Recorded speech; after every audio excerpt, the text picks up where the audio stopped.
Salut tout le monde, j'espère que vous allez bien, je suis extrêmement content aujourd'hui de vous retrouver pour cette nouvelle vidéo. Aujourd'hui on se retrouve pour la suite de ces deux vidéos, donc mon top 10 des films des années 80 et mon top 10 des films des années 90-90 pour les Français. Vous l'aurez compris, aujourd'hui on va faire mon top 10 des films des années 2000. Avant de commencer, je précise que c'est un classement que j'ai élaboré moi-même, c'est complètement subjectif, donc si vous n'êtes pas d'accord, n'hésitez pas à me le mettre dans les commentaires. Avant de commencer ce classement, je précise que je n'ai pas mis les 3 films du Seigneur des Anneaux, car ils seraient comme à chaque fois premiers, et je pense que ça vous saoule.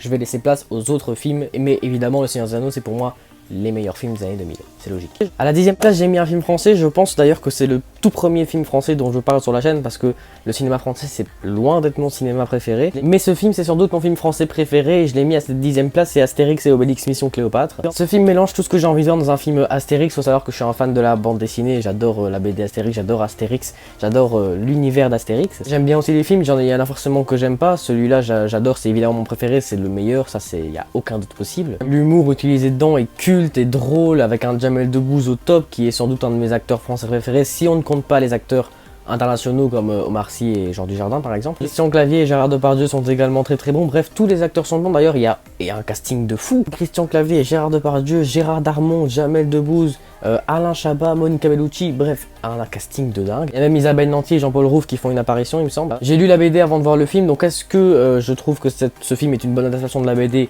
Totalement, voilà, très fidèle, hein, ça change. Même numéro bis, il y avait vachement amélioré entre la BD et le film. Je préfère largement le numéro bis des films plutôt que le numéro bis de la BD. Bref, je trouve qu'il mérite sa place dans le classement, mais comparé au 9 d'après, il ne fait pas le poids, mais c'est quand même un film que j'adore. Dans mes tops des films des années 80 et 90, j'ai mis à chaque fois un film d'animation japonaise, et bien aujourd'hui c'est encore le cas. J'ai mis à la 9e place Le Voyage de Chihiro, qui est un film d'animation des studios Ghibli. Ce film d'animation japonaise est sans doute le plus beau que vous verrez de votre vie. Visuellement, ça claque, hein, franchement, c'est de l'animation assez récente et c'est vraiment très joli à voir. L'univers super coloré dans lequel Chihiro rentre, c'est juste magnifique. Les musiques sont également super belles, en même temps on est au Japon, les musiques au Japon elles sont magnifiques. Bref, c'est encore une fois un chef-d'œuvre de ce génie Hayao Miyazaki, franchement c'est un des meilleurs réalisateurs de films d'animation et sans doute le meilleur de films d'animation japonaise. Ce film est sur Netflix, hein, vous savez qu'il y a 21 films des studios Ghibli sur Netflix et s'il y en a vraiment un que je peux vous recommander, c'est celui-ci. À la 8e place, on change totalement de registre avec un film de Quentin Tarantino. Je vous ai déjà parlé donc de ce film dans ma vidéo sur la filmographie de ce réalisateur et franchement j'adore ce film même si c'est un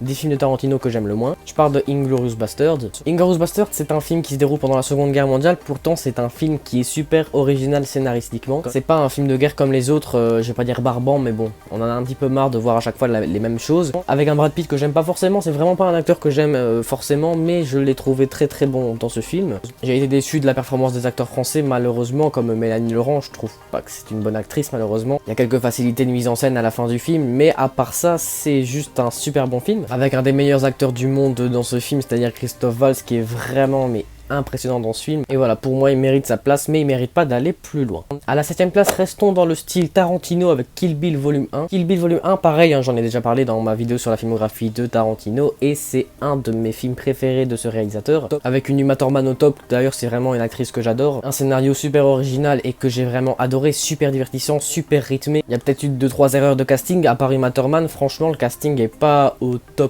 Dans le 2, c'est un petit peu mieux. Et voilà, c'est vraiment un film en gros que tu regardes pour voir Uma Thurman dégommer des gens, et ben moi ça me plaît de ouf ce genre de film. À la 6e place, on change complètement de style de film avec un film de Roman Polanski. Attention, j'adore le réalisateur, je n'aime pas la personne, ne m'insultez pas dans les commentaires s'il vous plaît. Je parle du film Le Pianiste avec Adrien Brody. C'est encore une fois un film de la Seconde Guerre mondiale, donc moins original que Inglourious Basterds, mais c'est un film qui est centré sur une seule personne, sur le personnage d'Adrien Brody, qui est un personnage super intéressant, super attachant. Le film dans son ensemble est magnifique, la musique pareil, elle est super belle, la réalisation est parfaite, hein, désolé de le dire. C'est le film qui m'a réellement fait découvrir le vrai talent d'acteur d'Adrien Brody, parce qu'en soi dans King Kong il est bon, mais voilà, dans Le Pianiste, il est juste incroyable. C'est ça que j'appelle une performance d'acteur, hein, désolé. Ce film a eu la Palme d'Or en 2002 et je trouve qu'il mérite amplement cette récompense. Et franchement, c'est un film que je kiffe.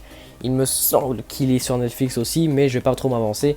En tout cas, je vous le conseille de ouf. À la 5e place, un film que beaucoup oublient et je trouve ça vraiment dommage car c'est un film excellent, je parle du Monde de Narnia chapitre 1. Le Monde de Narnia chapitre 1, c'est un des premiers films que j'ai vu de ma vie étant enfant et c'est un des films que je revois le plus aujourd'hui. C'est un film que je trouve parfait, niveau des effets spéciaux c'est juste bluffant, visuellement c'est un film magnifique, niveau des musiques aussi. La méchante jouée par Tilda Swinton, elle est pareil incroyable. L'histoire elle est parfaite pour des enfants et elle est encore parfaite pour moi. Moi j'adore vraiment regarder ce film. Puis surtout c'est je pense le film avec le moins de problèmes de rythme. On se fait pas chier du tout du début à la fin. Il y a toujours un truc qui se passe et ça reste cohérent à chaque fois. Et puis rien que pour Aslan, je trouve qu'il mérite sa place dans le classement. À la 4e place, on va maintenant parler de Star Wars avec La Revanche des Sith. Star Wars La Revanche des Sith, c'est pour moi l'un des meilleurs films de la saga et sans doute un de mes préférés. Beaucoup de gens ne l'aiment pas car il fait partie de la prélogie. Personnellement j'adore la prélogie et ce film est pour moi évidemment le meilleur de la prélogie. Des effets visuels à couper le souffle, des musiques incroyables, même si je pense qu'elles étaient déjà là dans les 2 premiers films. La fin, elle est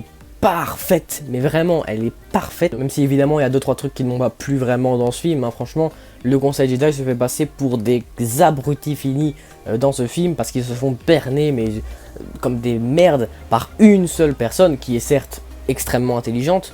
Mais merde, c'est une seule personne, et même ça, ils sont pas capables de... Voilà, alors que c'est quand même des Jedi, bref. Si on enlève ça et le jeu d'acteur de Christensen qui est digne d'une autruche, le film est parfait. À la 3e place, j'ai mis le cultissime Avatar. Avatar, je pense que c'est selon moi le meilleur film des années 2000, mais c'est pas mon préféré, et c'est pour ça qu'il n'est pas en première place. Absolument parfait, avec des effets spéciaux, des effets visuels à couper le souffle, des acteurs extrêmement bons, une histoire très touchante.